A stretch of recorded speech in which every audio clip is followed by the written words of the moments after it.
L'élite en ce moment, vous savez ce qu'elle fait? Elle reste à la maison pour infecter personne.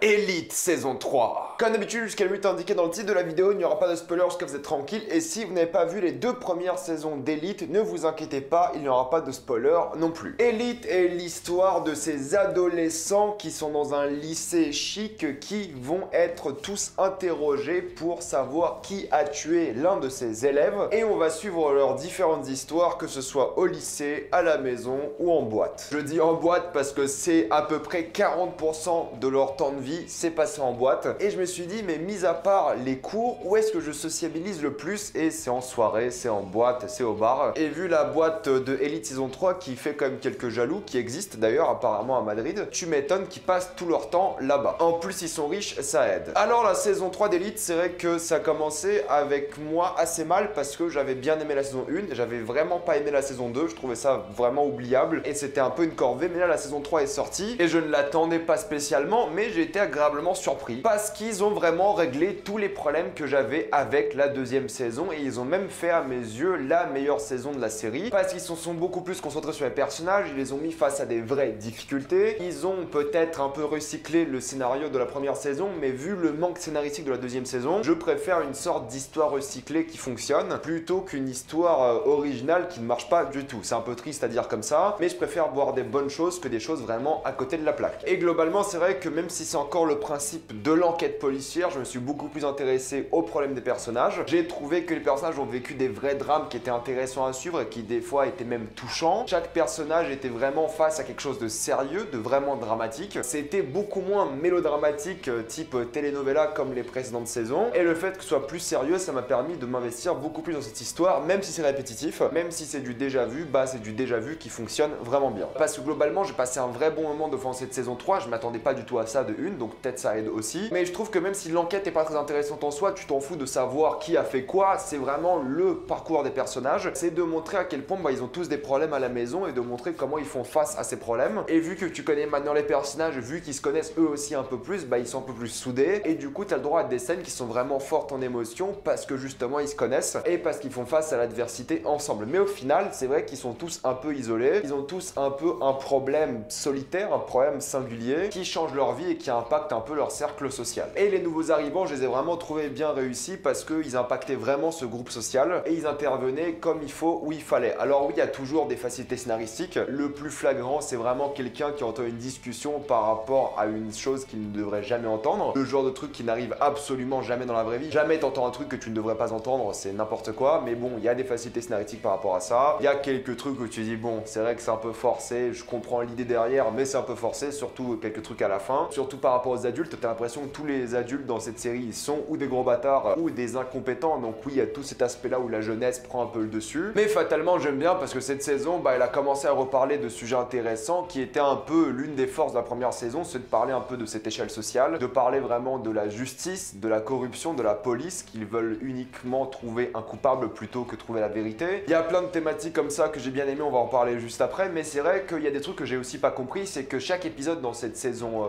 3, il y a 8 épisodes de 50 minutes, chaque épisode porte le nom d'un personnage, et tu dis en voyant ça que l'épisode va porter sur ce personnage-là de manière plus intéressante, mais pas du tout. C'est pas comme s'il y avait un épisode qui avait un nom de personnage qui s'intéressait beaucoup plus à un personnage en question, c'est pas vrai. Ils ont juste donné ces noms-là parce qu'ils avaient vraiment aucune originalité pour le coup. J'ai trouvé ça vraiment inutile, mais bon, c'est un peu en dehors de la série en soi, c'est juste le nom de l'épisode. Je trouve les acteurs un peu mieux, déjà, bon, pas tout le temps, ils sont assez monotones, assez plats, mais il y a quelques scènes où ils ressentent un peu une certaine émotion, où tu dis qu'ils jouent un peu mieux que d'habitude, je suis d'accord, mais fatalement, ça reste des acteurs qui sont pas impressionnants, même s'ils ont quelques fulgurances de temps en temps. Niveau mise en scène, c'est vrai qu'il n'y a pas grand chose de nouveau, il y a quelques plans de haut comme dans les précédentes saisons pour montrer un peu les décors, et plus principalement montrer le lycée, mais sinon, mise en scène, c'est une série extrêmement banale. Ce que j'ai bien aimé, c'est le montage, qui était un montage beaucoup plus effréné que les précédentes saisons, et t'as quelques scènes qui fonctionnent vraiment bien, qui sont dynamiques, qui sont vraiment appréciables et qui te mettent un sourire sur ton visage, juste par le montage qui est des fois très Martin Scorsese, surtout quand ça parle de drogue, donc c'est clairement clairement inspiré, mais ça fonctionne. Et on évite vraiment encore plus de chant contre chant. Il y en a beaucoup énormément, mais bon, quand même, ça change un peu. Mais la force de cette saison 3, c'est le scénario, parce qu'au final, ils ont vraiment amélioré beaucoup de choses par rapport à la saison 2. Tu t'intéresses vraiment aux personnages cette fois-ci, à leur histoire, et ça traite de choses sérieuses. Et c'est vrai que tu t'ennuies pas, au final, tu finis la saison assez vite. Il y a 8 épisodes de 50 minutes, comme je l'ai dit, et ça se regarde assez vite. C'est toujours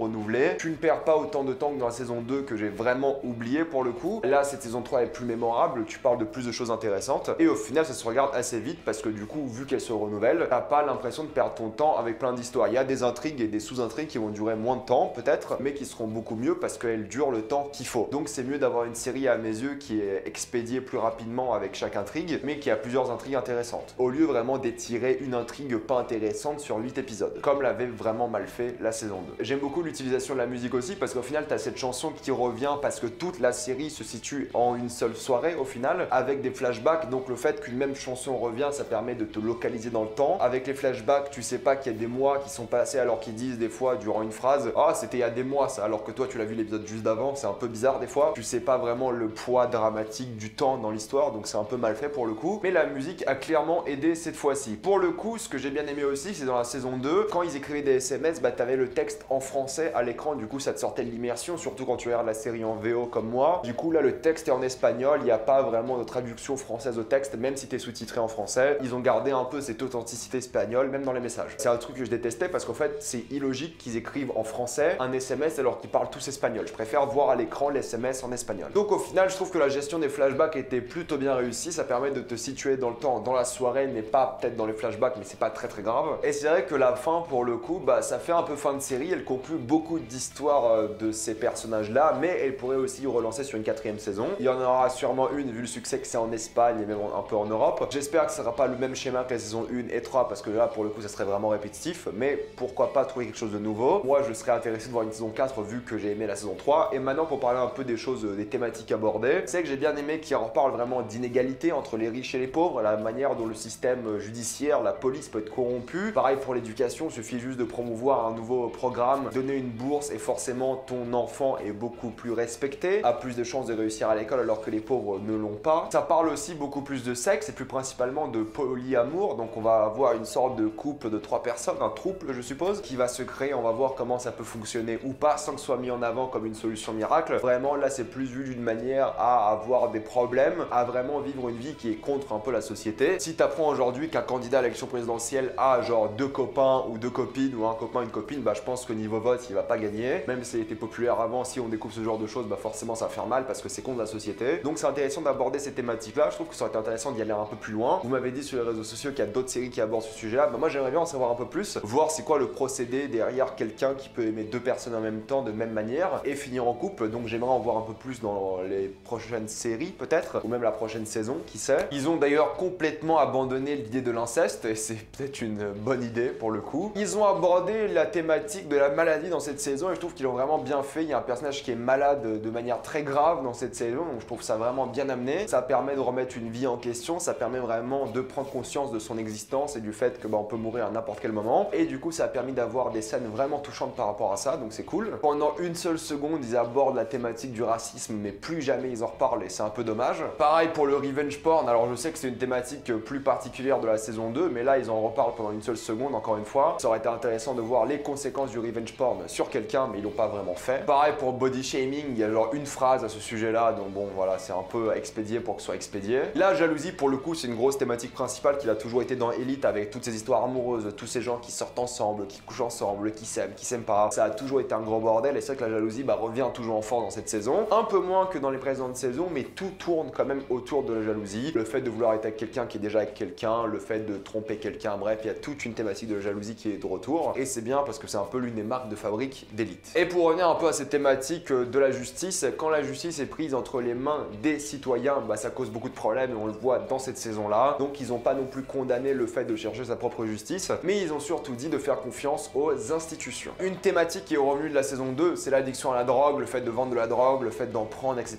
L'impact que ça a sur ta vie, à quel point ça peut te détruire, et ils l'ont plutôt bien fait je trouve. Entre les conséquences de prendre par exemple, là ils prennent de l'exta dans cette série, comme toutes les séries pour ados d'ailleurs, c'est la drogue à la mode, et ils montrent les conséquences de ça, ils montrent aussi les conséquences de vendre de la cocaïne, ils montrent vraiment ce que ça fait. Il y a plein de scènes par rapport à ça qui sont vraiment très bien, j'en parlerai en spoiler. Et il y a aussi un truc que j'ai adoré par rapport à Twitter et à la justice qui était plutôt bien fait, mais on va en parler tout de suite. Pour conclure, cette saison 3 d'Elite, elle m'a vraiment surpris parce que je m'attendais pas à autant apprécier cette saison. Je trouve que les personnages ont été beaucoup plus développés. Ils ont tous des vraies histoires qu'on va aborder en spoiler qui sont intéressantes et réussies. Et j'aime beaucoup la trajectoire qu'a pris cette saison, même si elle est imparfaite, elle était plutôt divertissante. Et pour le coup, je peux vraiment conseiller cette saison parce qu'il y a quelques bonnes idées qui sont vraiment cool. Il y a une bonne utilisation de cette musique qui revient en boucle et j'ai apprécié la trajectoire de ces personnages et je m'y suis vraiment attaché et j'ai trouvé vraiment cette fin de saison assez émouvante. Donc pour moi, c'est une vraie réussite et sûrement la meilleure saison d'Elite. Avant de passer en spoiler, pensez à vous abonner à la chaîne pour plus de vidéos. Mettez un j'aime et partagez cette vidéo, ça aide beaucoup la chaîne. Si vous aimez la chaîne, pensez à la soutenir gratuitement grâce au lien Utip ou en faisant un don ou en regardant une publicité, ça me fait un peu d'argent. Suivez-moi sur Instagram pour des critiques exclusives, suivez-moi sur Twitter pour toutes les news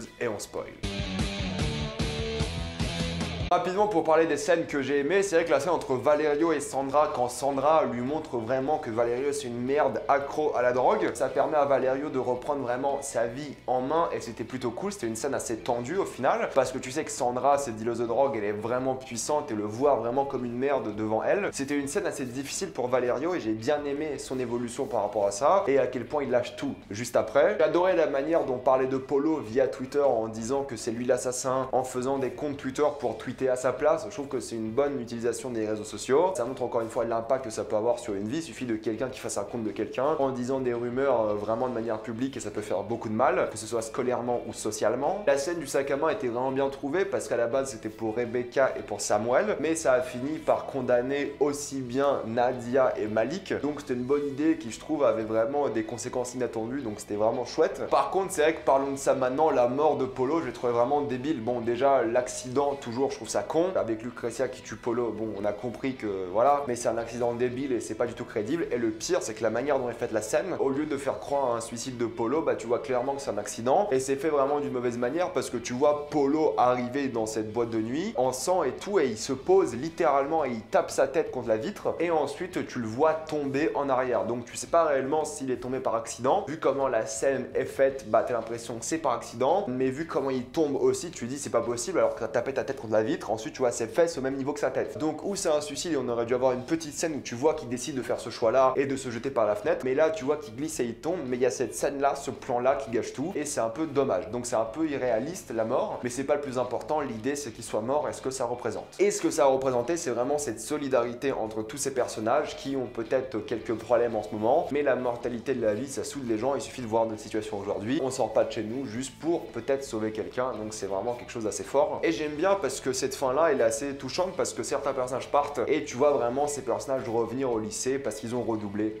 au final, parce qu'ils ont été virés le dernier jour. Donc t'as la moitié du gang qui est là, on verra bien ce que ça donne, mais je suis assez curieux de voir la suite. J'étais assez surpris de la relation entre Yeray et Carla parce que Yeray tu vois que c'est un mec qui a eu beaucoup de difficultés dans sa vie, il était gros, maintenant il est riche, il veut vraiment acheter son bonheur, il veut faire semblant d'être quelqu'un d'heureux. Et Carla bah clairement elle a été une prostituée pour le coup pendant des mois, même si on voit pas bien le passage du temps. J'ai trouvé ça vraiment bien réussi. À la fin bah ils ont une sorte de câlin qui est assez touchant parce que tu vois qu'ils s'aiment pas réellement tous les deux. Yeray d'un côté il veut juste trouver une meuf archi bonne parce que il se sent mieux dans sa peau s'il a quelqu'un de super sexy et il le dit lui-même. Et Carla voulait juste faire plaisir à ses parents et à la fin elle se dégage de tout ça. Et ils ont une relation qui je pense va continuer et qui est plutôt cool, même si Carla au final va partir parce qu'elle a besoin d'un nouveau début. Le fait qu'elle laisse Valerio s'occuper de l'entreprise de son père, bon ça c'est stupide, même si pour le coup là c'est son entreprise à elle. Ça n'a pas vraiment de sens mais c'est pas grave, c'est un peu perché mais c'est comme ça. Donc j'ai vraiment beaucoup aimé Carla cette saison, je trouve que c'était vraiment l'une de ses réussites là, le fait qu'elle soit vraiment une prostituée pour le coup et qu'elle commence à se droguer, qu'elle ait des problèmes avec l'extra etc, c'était vraiment bien, ça montre vraiment une vie que personne ne veut avoir. Pour parler de Ander et de Omar, c'était plutôt touchant parce que surtout Ander qui est atteint de leucémie, qui va mourir, peut-être même si à la fin on a une sorte de bon espoir par rapport à lui, c'est cool de voir ça, qu'il est en rémission, qu'il se remet en question, mais c'est vrai que sa vie elle a beaucoup changé parce que quand t'es mis face à ta propre mortalité, bah tu pardonnes plus facilement, tu dis que certaines choses n'ont pas la même importance, la même gravité, donc c'est vraiment bien pour le coup. Et Omar, c'est vrai que je l'ai trouvé vraiment touchant parce qu'il était un peu perdu, il savait pas vraiment s'il devait être avec Ander parce qu'il pensait qu'il allait mourir, du coup il voulait voir ailleurs et Ander le repoussait, c'est pour ça que Malik est intervenu. Donc j'ai bien aimé ce sort de triangle qu'il y a eu avec ces personnages là et c'était plutôt cool. Et le fait qu'Omar abandonne pour venir voir Ander à la fin, c'est assez touchant. Le fait qu'il soit en rémission, bah ça prouve aussi qu'il a fait le bon choix. J'ai encore une fois adoré Nadia qui doit faire face à toutes ces difficultés du travail, de l'éducation, vraiment toute sa sa vie d'être quelqu'un que ses parents aiment, de ne pas décevoir ses parents, puis à la fin elle devient elle-même, elle fait ses propres choix et elle s'en va à New York avec Lucretia. Donc j'ai bien aimé cette histoire-là, surtout par rapport à Lucretia qui n'a plus d'argent, qui doit vraiment vivre une vie différente. Donc c'est plutôt cool ces deux personnages-là, comment ils se sont bien entendus ensemble alors qu'ils étaient en compétition durant tout le long de la série. Donc c'est vraiment une chose assez forte en émotion aussi, c'est qu'elles partent ensemble, elles laissent leur vie derrière elles et elles vont vivre toutes les deux à New York. Et pareil pour Guzman, qui est un personnage que moi j'adore depuis la saison 1, ce bâtard qui est devenu vraiment un mec assez sympa au fur et à mesure des saisons. Et là c'est vrai que je l'adorais parce qu'il fait tout moralement bien, dans le sens où des fois il fait des trucs un peu douteux, mais c'est pas grave, même s'il a pas les bonnes méthodes, au moins il a la main sur le cœur et ça c'est important. J'ai vraiment apprécié son évolution durant tout le long de cette saison là. Et pour parler du triangle amoureux, moi je trouve que Cayetana c'est vraiment le personnage le plus détestable de cette série parce que déjà c'est la seule pauvre au final et c'est vraiment la pire image des pauvres qu'on a pu donner. Elle manipule, elle triche, elle veut que profiter de l'argent de son copain. Et la relation avec Polo, bah on n'y croit pas, personne n'y croit, même elle n'y croit pas, même lui, personne. Et le fait d'avoir ce triangle amoureux, ça montre juste qu'au final Cayetana elle s'intéresse pas du tout à Polo, elle veut juste avoir des richesses, elle veut juste être quelqu'un de plus fameux et avoir une vie qu'elle ne veut pas avoir à cause de son statut social. Donc elle manipule, elle ment, elle est détestable. Et de l'autre côté, Polo, bah il commence à culpabiliser et c'est Cayetana qui le ramène vers le bas, on va dire. Lui il veut faire les bonnes choses et à la fin, même si c'est un meurtrier, bah tu dis bon voilà, t'as eu ton dernier moment, t'as eu ton moment où tu t'es excusé, tu mérites quelque chose d'horrible et il a eu son truc horrible, mais au moins tu sentais une sorte d'émotion par rapport à lui à la fin parce qu'il a eu ce qu'il méritait d'une certaine manière, mais c'est vrai qu'il voulait faire de bonnes choses et c'est intéressant la manière dont la série a réussi à t'intéresser à ce personnage, non pas le pardonner mais vraiment l'apprécier, surtout vers la fin. En même temps il est beaucoup plus appréciable, c'est vrai, quand tu sais qu'il va mourir. Et j'ai aussi adoré la relation entre Samuel et Rebecca. Bon, Samuel c'est pas un grand acteur, on est tous d'accord là-dessus, mais Rebecca elle avait quelques moments assez sympathiques niveau acting et j'ai bien aimé déjà l'histoire avec la drogue, le fait que Samuel l'ait trahi. J'ai bien aimé Rebecca qui est amoureuse de lui et qui essaie vraiment de faire quelque chose d'important, qui se rend compte que la vie de sa mère est impossible pour elle. Elle a vraiment beaucoup de mal à vivre cette même vie, donc j'ai beaucoup aimé leur relation, la jalousie, les drames, etc. Donc c'était beaucoup plus sérieux par rapport à la police. C'est dommage parce que moi je kiffe Rebecca, elle méritait quelqu'un de plus sympathique que Samuel, mais c'est que Samuel l'a trahi, lui a fait beaucoup de mal et il mérite pas grand chose. C'est que c'était un peu un bâtard cette saison, tu comprends, mais bon, quand même c'est que c'était pas ouf. Mais Rebecca je l'ai adoré, je trouve que c'est un des personnages les mieux écrits de cette saison là, avec ses problèmes de famille, avec ses problèmes de jalousie, le fait qu'elle soit amoureuse de Samuel. En tout cas c'était bien et vraiment j'ai hâte de revoir ces personnages là revenir. Voilà, je vais m'arrêter là pour Elite saison 3, c'est vrai que j'ai trouvé ça vraiment appréciable. Dites-moi si vous détestez Cayetana dans les commentaires et assez curieux de voir la suite au final, mais comme d'habitude si vous avez adoré, détesté, mettez-moi ça dans les commentaires. Pensez à vous abonner à la chaîne pour plus de vidéos, mettez un j'aime et partagez cette vidéo, ça aide beaucoup la chaîne. Si vous aimez la chaîne, pensez à la soutenir grâce au lien Utip ou en faisant un don ou en regardant une publicité, ça me fait un peu d'argent. Suivez-moi sur Instagram pour des critiques exclusives, suivez-moi sur Twitter pour toutes les news et salut à tous.